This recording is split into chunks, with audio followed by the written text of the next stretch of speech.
Creepypasta Indonesia berjudul Join With Us. Aku menjadi orang terakhir lagi yang berada di kantorku. Waktu menunjukkan pukul 19:31. Bukannya pulang, aku malah berdiam diri sambil menggenggam sekotak penjepit kertas di depan pintu lift. "Hei, ikut naik nggak?" tanya Rio. Dia menekan tombol tahan pintu di lift untukku. Dan di belakangnya berdiri Jason, Stella, dan Ricard yang sudah pasti semuanya memasang tampang lesu di wajahnya lantaran sudah capek bekerja seharian.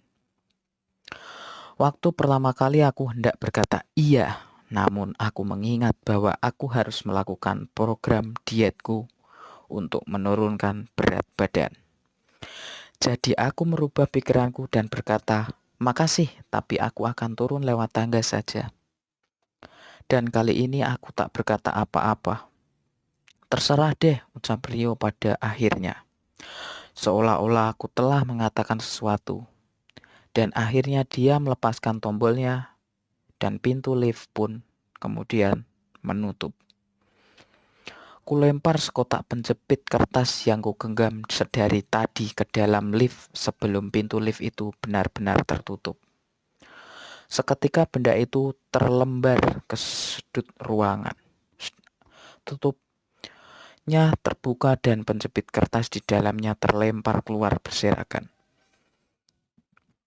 Akhirnya disinilah aku berdiri dalam kesendirian lagi. Alih-alih berpikir bahwa kelakuan aneh, mereka malah sama sekali tidak sadar dengan apa yang kulakukan. Sudah sering aku melakukan percobaan itu, jadi aku pun memaklumi jika mereka tak bereaksi apa-apa dengan segala yang kulakukan.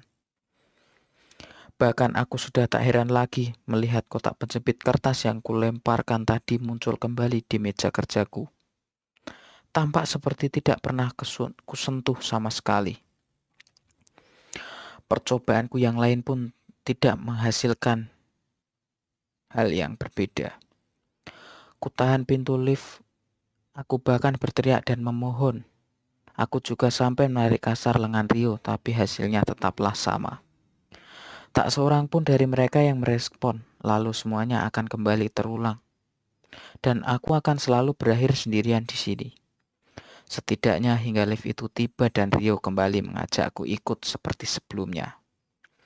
Terus-menerus ku coba dan sekarang aku sudah lelah. Namun tidak ada hal lain yang bisa kulakukan di sini.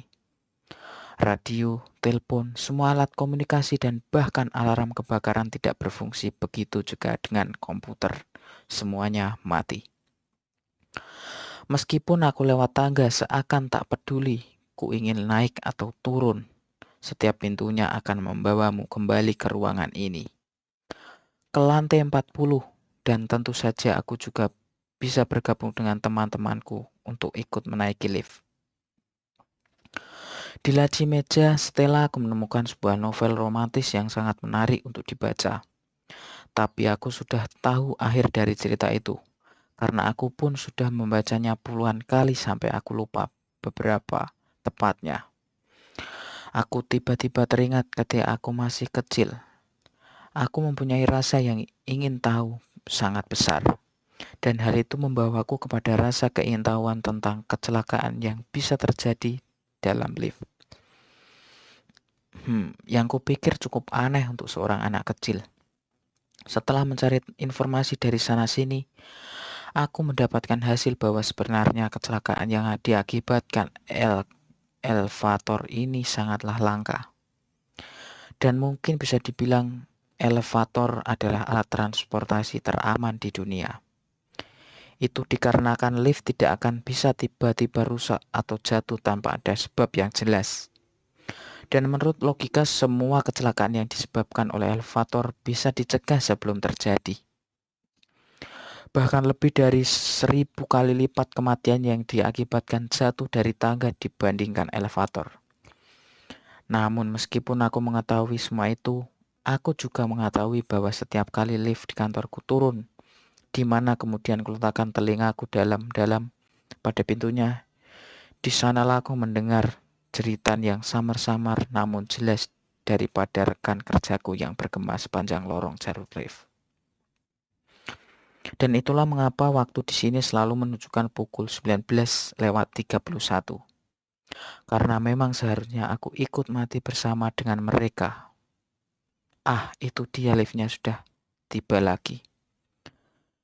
Hei, ikut naik gak? Tanya Rio. Aku pun akhirnya tersadar bahwa aku harus berkata, iya.